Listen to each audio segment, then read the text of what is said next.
మొట్టమొదటి కుమారుడు కయీనే కదా.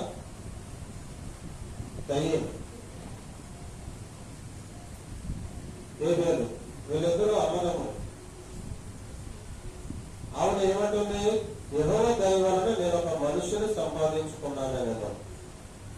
తర్వాత ఆమె అతని తమ్ముడని హేబెలును కానీ గర్భఫలము దేవుడిచ్చు బహుమానం. అందుకనే యెహోవా దయ వలన నేను ఒక కుమారుడిని సంపాదించుకున్నాను అనుకుంటాను. సరే, కయీను కన్నది, హేబెలు కన్నది. వాళ్ళిద్దరూ అన్నదమ్ములు. వాళ్ళిద్దరూ మరి సమానంగానే పెంచారు. తల్లిదండ్రులు ఇద్దరు కూడా వాళ్ళిద్దరిని సమానంగానే పెంచారు. ఇప్పుడు చూడండి, ఒక తల్లికి తండ్రికి పుట్టినటువంటి సంతానము 4 అన్నదమ్ములు, లేదా 2 అన్నదమ్ములు, లేదా 3 అన్నదమ్ములు, లేదా 1 ఆడపిల్లలు, ఇలాగా ఒక 5 లేదా 4, 3, 2 ఉంటారు. వీళ్ళందరూ కూడా ఒకేలాగానే ఉండరు. మనస్తత్వాలు వేరుగా ఉంటాయి. ఎవరి హృదయంలో ఏముందో దేవుడికి మాత్రమే తెలుసు, మనుషులకి తెలియదు. దేవుడు హృదయాలోచనలు ఎదుగున్న దేవుడు. నా హృదయంలో ఏముందో దేవుడు తెలుసు, నా తమ్ముడి హృదయంలో ఏముందో దేవుడు తెలుసు. అయితే వీళ్ళిద్దరూ అలా ఉండగా దేవుడి సన్నిధిలో పెరిగారు. తల్లిదండ్రులు ఇద్దరు కూడా దేవుడి సన్నిధి దేవుడే వాళ్ళు చేశాడు కాబట్టి, దేవుడే వాళ్ళిద్దరిని సృష్టించాడు కాబట్టి వాళ్ళు దేవుడు ఏంటో వాళ్ళు తెలుసుకున్నారు, దేవుడి సన్నిధిలో ఉన్నారు. అందుకే యెహోవా దయ వలన నాకు కుమారుని కనుగొంటారు. యెహోవా దయ వలన నాకు ఒక కుమారుని కన్నాను అని అన్నది అవ్వ.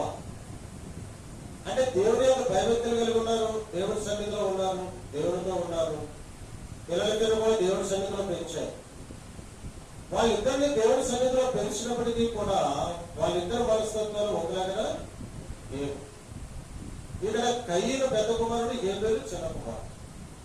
సరే, వీళ్ళిద్దరూ దేవుడికి అర్పణము సమర్పించినప్పుడు కయీనేమో తన పొలం పనులు కొంత పంటను తీసుకొచ్చి దేవుడికి ఇచ్చాడు.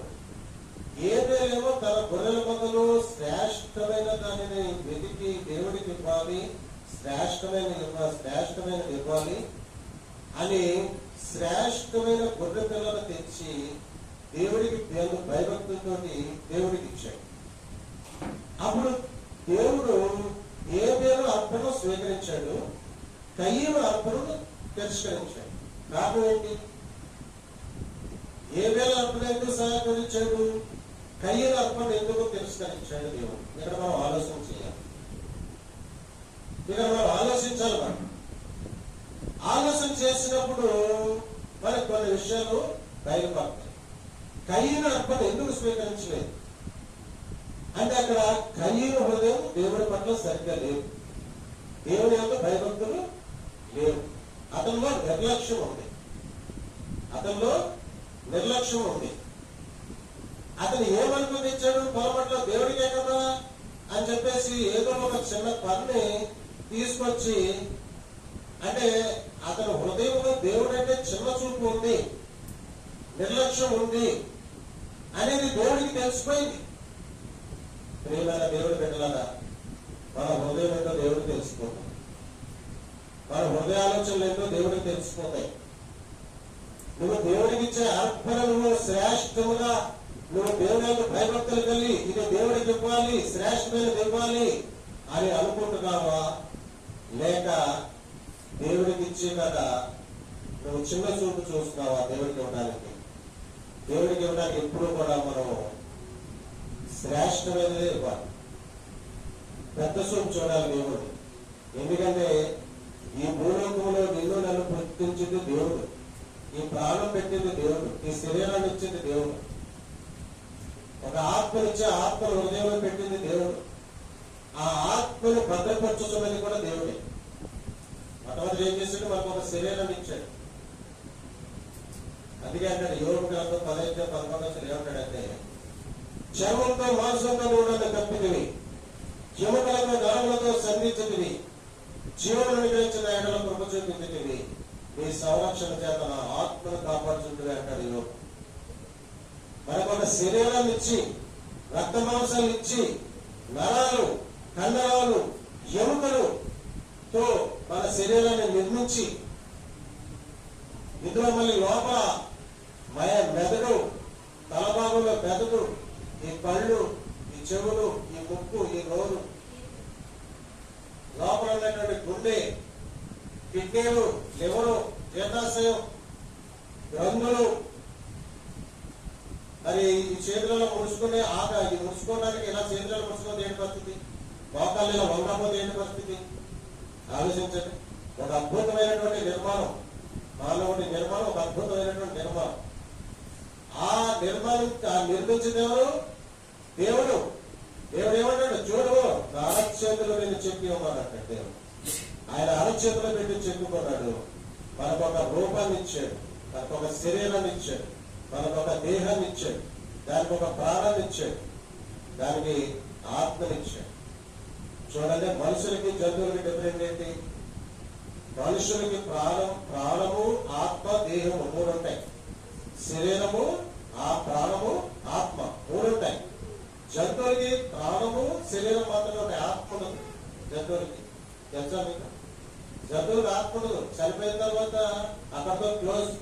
కానీ మనుషులకు కాదు. ఈ శరీరాన్ని వదిలిపెడితే ఆత్మ లేచిపోతుంది.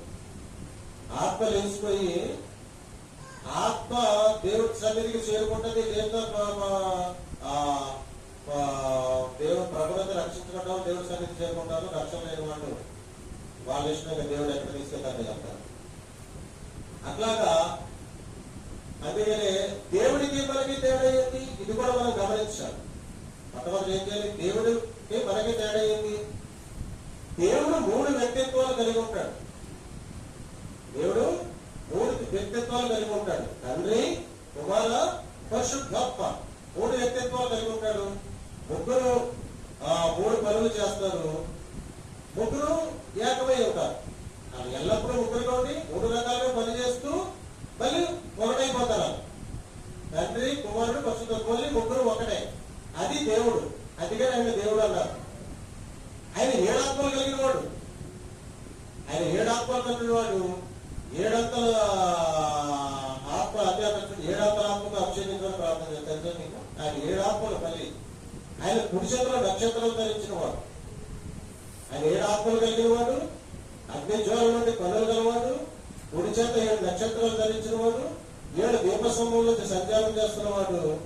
బలవంతుడు, నిత్యుడమైన దేవుడు, పరాక్రమశాలి, పరశరీ గల దేవుడు, సర్వశక్తి గల దేవుడు, కృపాసత్య సంపూర్ణుడు, అత్యంత కృప కలిగిన వాడు, అత్యంత ప్రేమ కలిగిన వాడు, అసాధ్యమైన పనులను సుసాధ్యం చేసే దేవుడు, యెహోవాకు అసాధ్యమైన కందాన్న దేవుడు, చనిపోయిన వారిని సైతం లేపిన దేవుడు, ఎముకల్లో జీవం ప్రవేశపెట్టగలిగిన దేవుడు, గౌరవాన్ని జీవితాలను చిగురింపజేసే దేవుడు. అటువంటి అదే దేవుడు. అదే మనిషి అంటే ఒకే ఒక్క వ్యక్తిత్వం కలిగి ఉంటాడు. మనిషి ఒకే ఒక్క వ్యక్తిత్వం కలిగి ఉంటాడు. మనిషిగా మనకి ఒక్క వ్యక్తిత్వమే ఉంటుంది. మనం 3 రకాలుగా పని చేయలేము మనం. అందుకనే నరుడే పాటి వాడు అన్నాడు దేవుడు. అందుకనే దేవుడు గొప్పవాడు, బలవంతుడు. ఆయన ఆకాశములు, భూమిని, సముద్రాన్ని, జలధరులను, ఈ సమస్తమును సృష్టించినటువంటి దేవుడు. భూమిని సూర్యులను వేలను తీసిన దేవుడు. సముద్రాలు సరిహద్దులు నిర్ణయించిన దేవుడు. మరి అంతరిక్షం పెట్టి సూర్యచంద్ర నక్షత్రాలను కలుగు చేసి వాటి పేర్లు పెట్టి వాటి వేలాడు తీసి వాటిని నడిపిస్తున్న దేవుడు. లోకంలోని సకల రాజ్యాలకి దేవుడు అంటే ఆయన ఆది సంభూతుడు అంటాడు. ఆయన ఆదిలో అంతమై అంటాడు. ఆదిలోనే ఉన్నాడంటాడు. అంటే అందుకనే దేవుడు. అందుకే ఆయన మనం దేవుడు అంటున్నాం. దేవుడు అనేది ఒక బరువైన పదం. ఆయన సృష్టికర్త. మన కోసం మరి ఆయన అరచేతులో చెప్పుకున్నాడు కాబట్టి, మనం ఆయన బిడ్డలం కాబట్టి, మన కోసం భూలోకానికి వచ్చి ప్రాణం పెట్టాడు దేవుడు. మనం ఆయన బిడ్డలం. మనం రక్షణ కోల్పోయాం. మనలో పాపం ప్రవేశించింది. ఆ పాపం నుంచి విడిపించడానికి వచ్చాడు దేవుడు. మనల్ని పరిశుద్ధంగా జీవితం చేయడానికి వచ్చాడు దేవుడు. తండ్రి యొక్క గురుల సంగతులు, ఆ తండ్రి మనసు ఏంటో, ఆ తండ్రి యొక్క ఆలోచనలు ఏంటో, ఆ తండ్రి ఎంత గొప్ప దేవుడో తెలియపరచడానికి లోకానికి వచ్చాడు దేవుడు. దేవుని స్తోత్రం కలుగును గాక. అయితే అటువంటి దేవుడు కయ్యని యొక్క హృదయం తెలుసుకుందండి. కయ్యని యొక్క హృదయమే కాదు, మన అందరి హృదయాలు తెలుసు దేవుడు. మీ తలంపులు ఏంటో తెలుసు, మీ ఆలోచనలు ఏంటో తెలుసు, నీ హృదయం ఏంటో తెలుసు, నువ్వేం చేస్తున్నావో తెలుసు, నీ నడక నీ పడక ఆయన తెలుసు. అందుకే దావీదు భక్తుడు అంటాడు, నా నడక నా పడక ఏమిటన్న దేవా అంటాడు. నన్ను క్షమించంటాడు, నన్ను కరుణించంటాడు. నా శత్రువులు నన్ను చుట్టుముడుతున్నారు, ప్రభువా నన్ను క్షమించు అని ప్రార్థన చేసి శత్రువుల మీద జయం పొందుకున్నాడు. మనము కూడా ప్రార్థన చేసి శత్రువుల మీద జయం పొందుకోవాలి. ప్రార్థన చేసి అపవాది తంత్రముల మీద జయం పొందుకోవాలి. ప్రార్థన చేసి నీ కుటుంబాన్ని సరిదిద్దుకోవాలి. ప్రార్థన చేసి మీ భార్య మారుమనసు కోసం ప్రార్థన చేయి, నీ భర్త మారుమనసు కోసం ప్రార్థన చేయి, నీ పిల్లల మారుమనసు కోసం ప్రార్థన చేయి, నీ కుటుంబ అవసరాలు తీర్చబడటానికి ప్రార్థన చేయి, నీ మార్గములు సరళం చేయమని ప్రార్థన చేయి. ప్రభువా నాకు తోడుగా ఉందని ప్రార్థన చేయి. ప్రభువా నాకు రక్షణ భాగ్యమని ప్రార్థన చేయి. ప్రభువా నా ఆలోచనలకి సమస్త జ్ఞానం నిర్మించిన సమాధానంతో నా తలంపులకు నా హృదయానికి కావలి ఉండి ప్రభువుని ప్రార్థన చేయి. అప్పుడు దేవుడు నీకు తోడుగా ఉంటాడు, నీ హృదయంలోకి వస్తాడు. పాపం గురించి, నీతిని గురించి, తీర్పుని గురించి ఒప్పిస్తాడు. నీ మనస్సాక్షిని శుద్ధి చేస్తాడు. నీలోకి వస్తాడు, నీకు తోడుగా ఉంటాడు. అప్పుడు నీలో మరొక ఉంటాడు అన్నమాట. అందుకంటే నీలో ఉన్నవాడు లోకంలో ఉన్నవాడు కంటే గొప్పవాడు అంటాడు. ఆ నీలో ఉన్నవాడు ఎవడు? యేసయ్య. మనలోకి యేసయ్య వచ్చేటప్పుడు, యేసయ్య మనలో ఉండేటప్పుడు ఈ యేసయ్య లోకంలో ఉన్నవాడు కంటే గొప్పవాడు. అప్పుడు మన ముందు ఎవరు నిలబడలే, మనం ఎవరేమి చేయలేదు. నీ శత్రువులు మిత్రులుగా పారిపోతాం. దుష్టుల ఆలోచనలు బలపరుస్తాడు.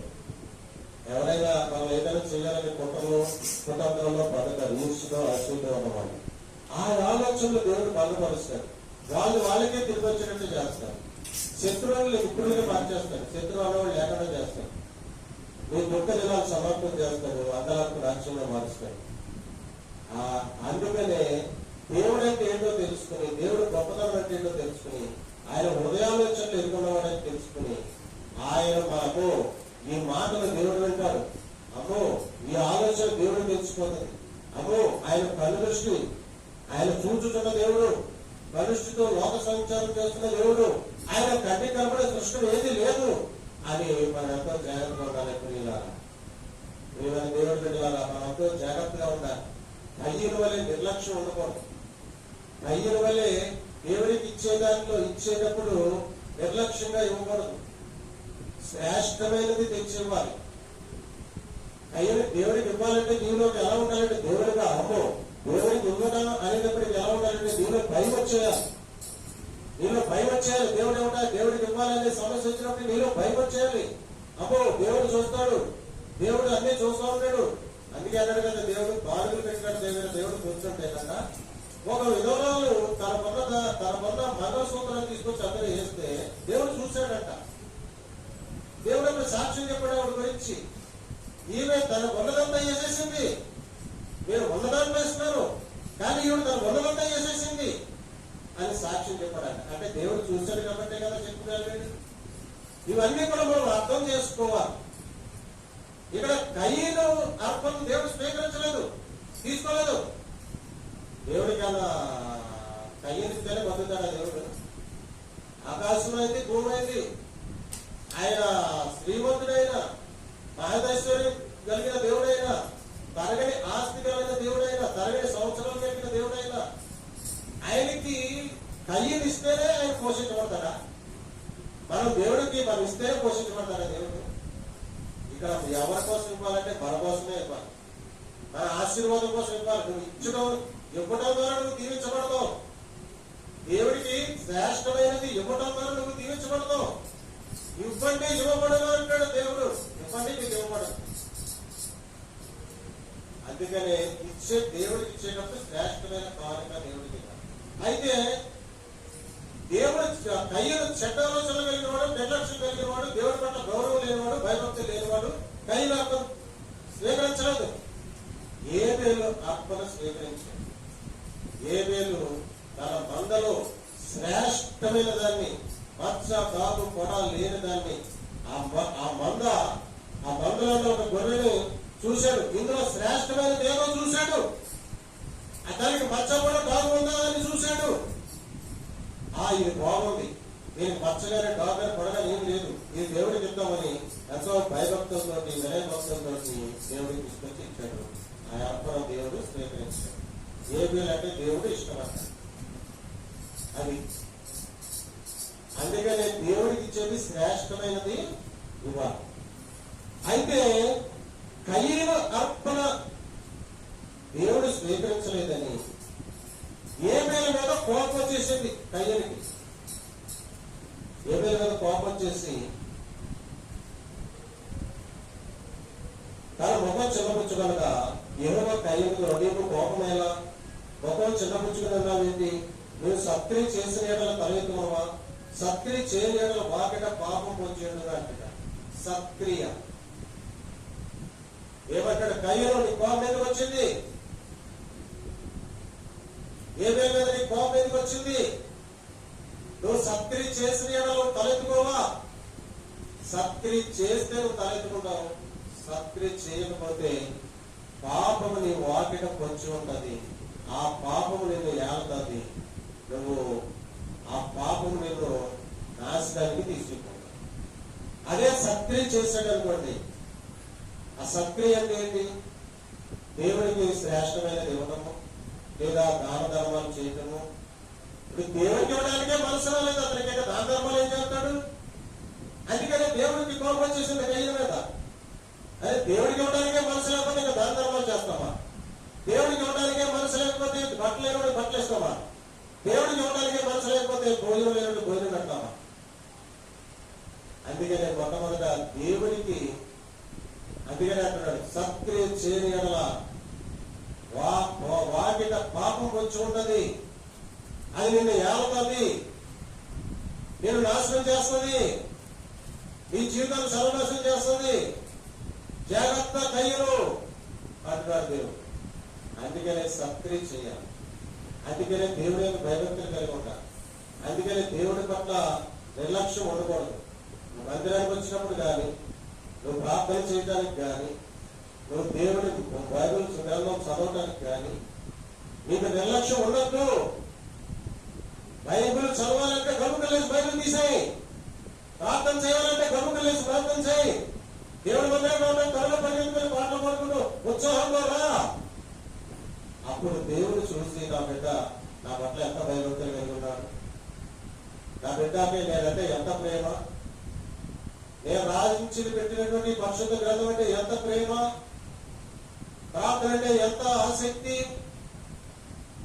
బైబిల్లో వాడే ప్రార్థన చేస్తాడు, పాపం లేనివాడే ప్రార్థన చేస్తాడు. అందులో ఒక మాట అంటారు, పాపం ఉన్నవాడు ప్రార్థన చేయలేడు, ప్రార్థన చేసేవాడు పాపం చేయలేడు అన్నాడు. ప్రార్థన చేసేవాడు పాపం చేయడు, పాపం చేసేవాడు ప్రార్థన చేయడు. ఇది పాపం చేసేవాడు ప్రార్థన చేయడానికి వాడు తలెత్తుకోలేడు. ఒకవేళ చూపించుకుంటాడు దేవుడికి పాపం చేసి. అందుకని పాపం చేసేవాడు ప్రార్థన చేయలేడు, ప్రార్థన చేసిన వాడు పాపం చేయలేడు. అందుకనే ప్రార్థన చేయాలి.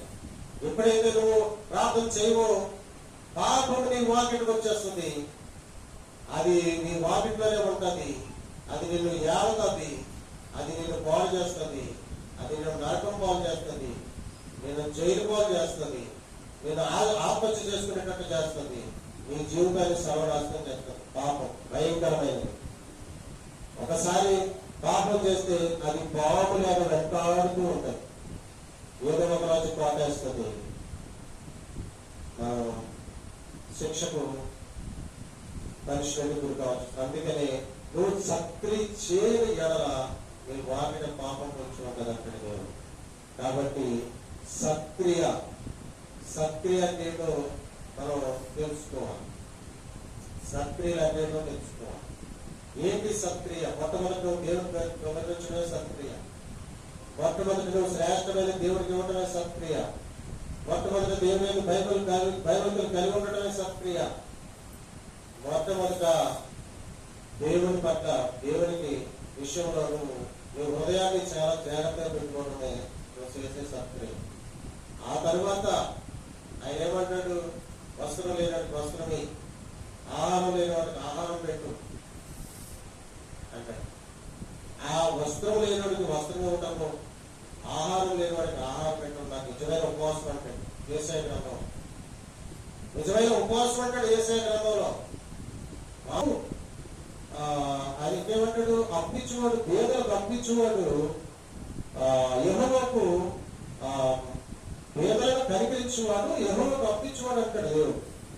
పేదలను కనికరించేవాడు యెహోవాకు అప్పించేవాడు అంటాడు దేవుడు. అంటే పేదలు నా బిడ్డలు, వాళ్ళని చూసి కనికరపడు, వాళ్ళని చూసి జాలిపడు, వాళ్ళకి చేతనంత సహాయం చేయి, అప్పుడు నాకు ఇష్టమైన బిడ్డగా ఉంటావు అంటాడు దేవుడు.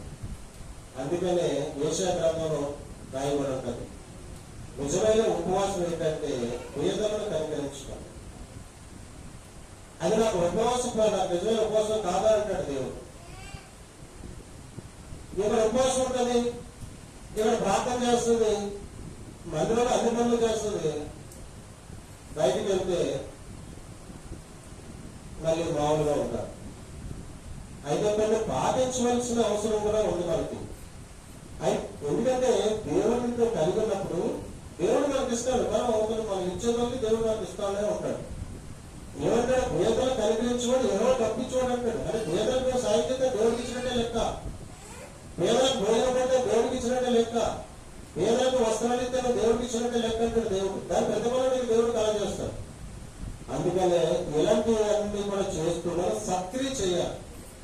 సక్రియం చేసినప్పుడు పాపం నీ వాకిటికి రాదు, పాపం మనల్ని ఏలదు, పాపం మన జోలికి రాదు.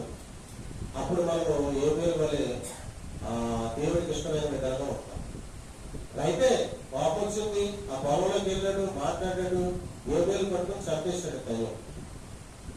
ఏ పేరు పట్టుకుని చంపేశాడు కయ్యను. చంపేసినప్పుడు తర్వాత ఏం జరిగింది, ఏ పేరు రక్తం దేవుడికి మొరపెడుతుందట. మనం చంపేసినా మన రక్తం దేవుడికి మాట్లాడుతుంది. మన రక్తం మనం చంపేసినా మన రక్తం దేవుడితో మాట్లాడుతుంది. ఏమేమి చంపేశాడు, రక్తం దేవుడికి మొరపెడుతుంది. ఎందుకు ఎంత పని చేస్తావు కయ్యను, ఏమేమి ఎక్కడ అంటే ఏమో నాకేం తెలుసు, నేను కావాలి వాడనా అన్నాడు. అక్కడ దేవుడితో అబద్ధం ఆడేశాడు. చూసారా, దేవుడితోటి అబద్ధం ఆడేశాడు. అబద్ధాలు ఆడేస్తారు సింపుల్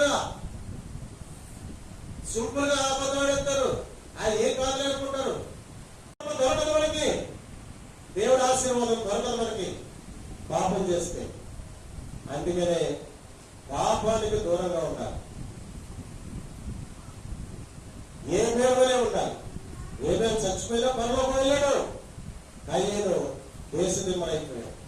దిగులు మనుషులు దేశ దిమ్మరై తిరుగుతావు నువ్వు అని చెప్పించాడు దేవుడు. నన్ను ఎవరైనా చంపినా పోతున్నాడు, చంపడానికి లేకుండా చేసేసాడు దేవుడు. అతని మీద ఒక ముద్ర చేశాడు దేవుడు, ఇతను ఎవరిని చంపడానికి వీల్లేదన్నాడు. అంతే. అంటే భవిష్యత్తులో దేవుడిని అంగీకరించకుండా భూమి మీద మిగిలిపోయిన పరిస్థితి కూడా అదే ఉంటుంది. భవిష్యత్తులో దేవుడిని అంగీకరించకుండా భూమి మీద దిగబడిన పరిస్థితి కూడా అట్లాగే ఉంటుంది.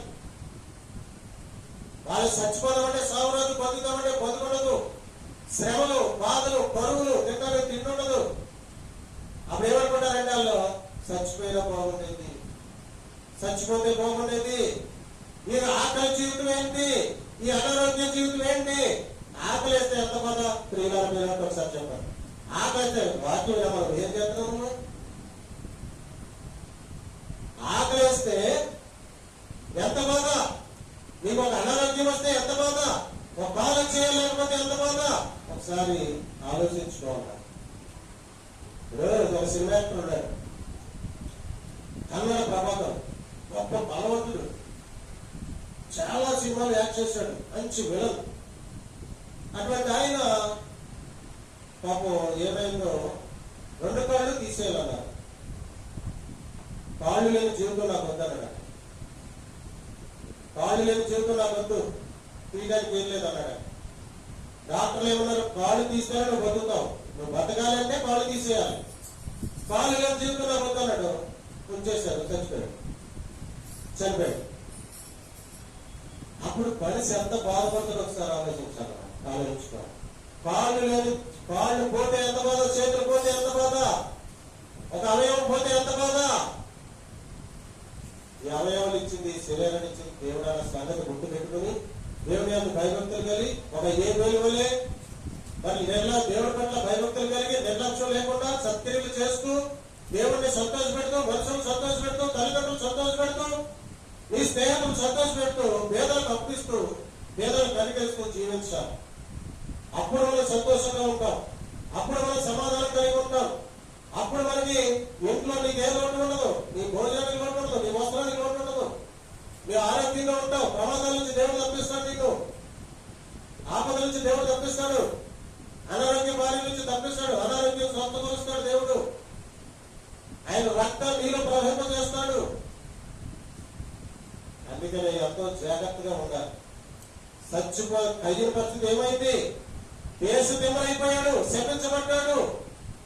నువ్వేం పని చేసినా ఫలించదని చెప్పేశాడు. దిగులు పడుతూ దేశం తిమ్మరై దిగులు పడుతుంది.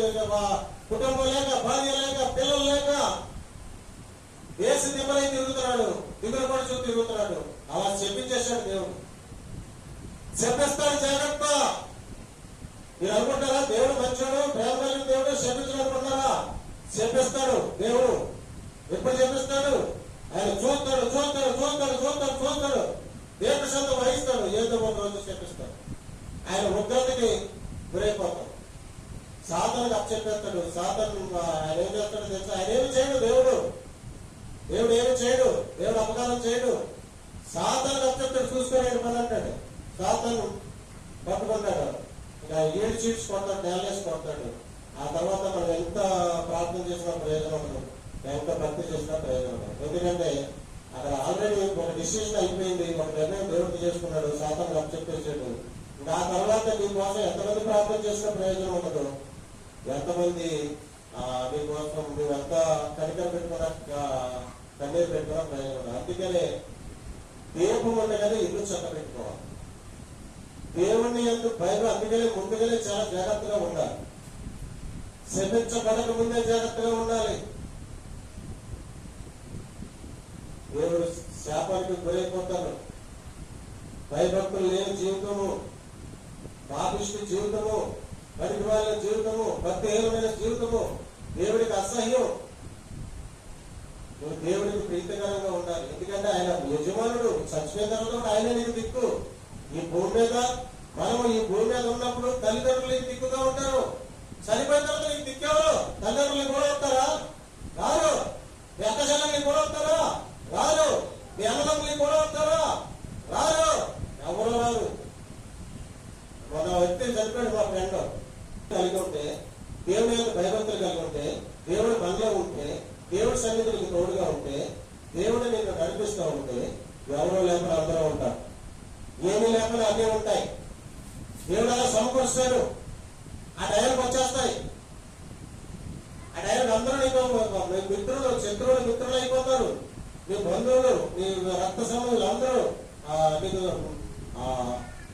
ఉంటారు. ఎవరో సహాయం పొందుతుంది. దేవుడిలో ఉన్న వాళ్ళ జీవితము ఎవరు లేకుండా అందరూ ఉంటారు, ఏమీ లేకుండా అన్నీ ఉంటాయి. దేవుళ్ళు లేని వాళ్ళ జీవితం ఎవరు అందరూ ఉన్నా ఎవరు ఉండరు, అన్ని ఉన్నా ఏముండవు, నిరాశ్రయం అయిపోతాడు. దిక్కులేని సాగు అన్నట్టు అయిపోతుంది. నిజంగా దిక్కులేని సాగు అయిపోయింది. మనం ఆఖరిగా చనిపోయిన రోజులు ఎవరు లేని తిడతారు. అందుకనే మనుషులతో కూడా జాగ్రత్తగా ఉండాలి, దేవుడితో కూడా జాగ్రత్తగా ఉండాలి. మనుషుల చేత కూడా అనిపించుకోకూడదు. తెలుసా నువ్వు? మనిషి ఎదరంతగా ఎలకాలం తిట్టిందనుకోండి తగులుతాయి. అందుకని మనుషులతో కూడా జాగ్రత్తగా ఉండాలి, ఎవరి చేత అనిపించుకోవద్దు. దేవుడితో కూడా జాగ్రత్తగా ఉండాలి, దేవుడితో జాగ్రత్తగా ఉండాలి, మనుషులతో జాగ్రత్తగా ఉండాలి. దేవుడి యొక్క భయభక్తులు కలిగి ఉండాలి, మనుషుల యొక్క ప్రేమ కలిగి ఉండాలి. ఎవరు శత్రువు అన్నవాడు నీకు ఉండకూడదు. అప్పుడు నేను ఎవరు ఏమి చేయరు, నీకు ఎవరు ఏ ప్రమాదం కలిపెట్టరు. శత్రువులు పెరిగిపోతే ఏదో ఒక రోజు దేవుడు కూడా ఏమి చేయలేని పరిస్థితి అవుతుంది. ఎప్పుడు పెరిగిపోతారు శత్రువులు అంటే, నువ్వు దేవుడితో కరెక్ట్ గా లేకపోతే నీ శత్రువులు పెరిగిపోతారు. అది దేవుడితో కరెక్ట్ గా లేకపోతే నీ శత్రువులు పెరిగిపోతారు. దేవుళ్ళ కరెక్ట్గా ఉన్నవాడికి ఎవరన్నా కూడా ఇస్తాడు. శత్రువైనా మిత్రుడైపోతాడు. అదే దేవుళ్ళ కరెక్ట్గా లేనివాడికి ఇస్తానన్నవాడు ఎవరు మిత్రుడు కూడా శత్రువు అయిపోతాడు. పరిస్థితులు మారిపోతాయి, దేవుడి పరిస్థితులు మారిపోతాయి. అందుకని దేవుడితో జాగ్రత్తగా ఉండాలి, దేవుడి యొక్క భయభక్తులు కలిగి ఉండాలి. మీకు ఒక విషయం తెలుసా, మీకు సాతాను కూడా దేవుడి కంట్రోల్లో ఉంటాడు. దేవుడు చెప్తేనే వాడు చేస్తాడు. ఏ ఆగమంటే ఆగిపోతాడు సాతాను. అతను జోలికి వెళ్ళమంటే వెళ్ళడు. దేవుడు గర్తిస్తాడు, దుష్టుని గర్తిస్తాడు, దురాత్మలు గర్తిస్తాడు. ఈ వ్రతంతా కూడా మనము దురాత్మల సమూహాల మధ్య జీవిస్తున్నాం. మనం తెలుసా మీకు ఆ సంగతి? మన తోడనే ఉంటాయి, మన ఇంట్లోనే ఉంటాయి, మన సన్నిధిలో ఉంటాయి, చర్చలో ఉంటాయి, మన ఇంట్లో ఉంటాయి, కూడా ఉంటాయి. కానీ అవి నేనేమి చేయగలనంటే దేవుడు గర్తించాలి. దేవుడు గర్తించకపోతే, దేవుడు కలం చేసుకోకపోతే అవి ఆక్రమించుకుంటాయి. నాయన నడు గాంధీ షాప్ వెళ్దాం, నాన్న నడు పాల తోటకి వెళ్దాం, ఇదిగో అని తీసుకెళ్లి వ్యసనం బాగా చేసి జోదం పాలు చేస్తుంది, లేదా వ్యభిచారం పాలు చేస్తుంది, లేదా వ్యసనం పాలు చేసేసి పావుడు పాలు చేసేసి అంతా పోగొట్టుకున్న తర్వాత ఇంకెందుకు పొందుతో చచ్చిపోవాలి. ఇంకేమైతే ఇంకేమన్నా తింటారా బాబు, అప్పు చూస్తేనేమో వెనకాల ఎంత ఉంది, ఎలా తీరుస్తావు, ఈ అప్పు ఎలా తీరుస్తావు నువ్వు? అందుకనే చచ్చిపో, ఆత్మహత్య చేసుకొని ప్రేరేపిస్తావు.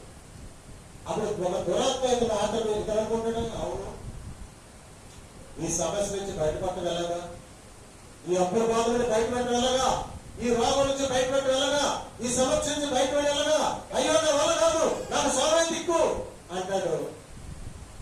అప్పుడు ఈ దురాత్మ పట్టుకుంటది, తీసుకెళ్తుంది.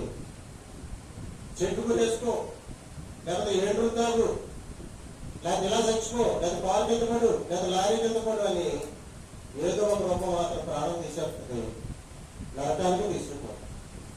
అదే వాడి పని, సాతాను గారి పని అదే. సాతాను గారి పని ఏంటంటే ఒక మనిషిని పట్టుకుని నాశనం చేసి, అప్పుల పాలు చేసి, అనారోగ్యం పాలు చేసి, దారులు దొరకకుండా చేసి, సాగుతత్వమైన దానికోలేకుండా చేసి, నువ్వు చచ్చిపో అని ప్రేరేపించి చచ్చిపోయేటట్టు చేసి నరకాన్ని తీసుకోవడమే వాడి పని. ఆ మనిషిని కాపాడటం దేవుడి పని. ఆ మనిషి కనుక దేవుడిని ఆశ్రయించి క్షమించమని కోరినప్పుడు దేవుడు కనికరిస్తే అతన్ని బతికిస్తాడు దేవుడు. అందుకని దేవుడితో జాగ్రత్తగా ఉన్నప్పుడు మనకి ఇవన్నీ జరుగుతాయి. దేవుడు అందుకనే మనం సక్రియం చేయాలి, హృదయాలోచనలు బాగుండాలి, దేవుని యొక్క భయభక్తులు కలిగి ఉండాలి, ప్రార్థన పూర్వకంగా ఉండాలి, పరిశుద్ధంగా ఉండాలి, లోకానికి వ్యతిరేకంగా ఉండాలి, పరిశుద్ధ గ్రంథం చదవాలి, వాక్యమే దేవుడు, ఆ వాక్యాన్ని చదవాలి. ప్రార్థన చేస్తే దేవుడితో మాట్లాడినట్టే. నువ్వు దేవుడితో మాట్లాడుకోవడం, ప్రార్థన చేసి దేవుడితో మాట్లాడటం. ప్రభువా అంటే దేవుడు అక్కడి నుంచి ఆలపిస్తాడు నీ ప్రార్థన. అందుకని ప్రార్థన చేయడంతో దేవుడితో మాట్లాడాలి, సత్క్రియలు చేయాలి, తల్లిదండ్రులను గౌరవించాలి, పూజించాలి, ఆదరించాలి, సహాయం చేయాలి, వాళ్ళు సంతోషపెట్టాలి, తోటి మంది కూడా ప్రేమించాలి. ఇవన్నీ పాటించినప్పుడు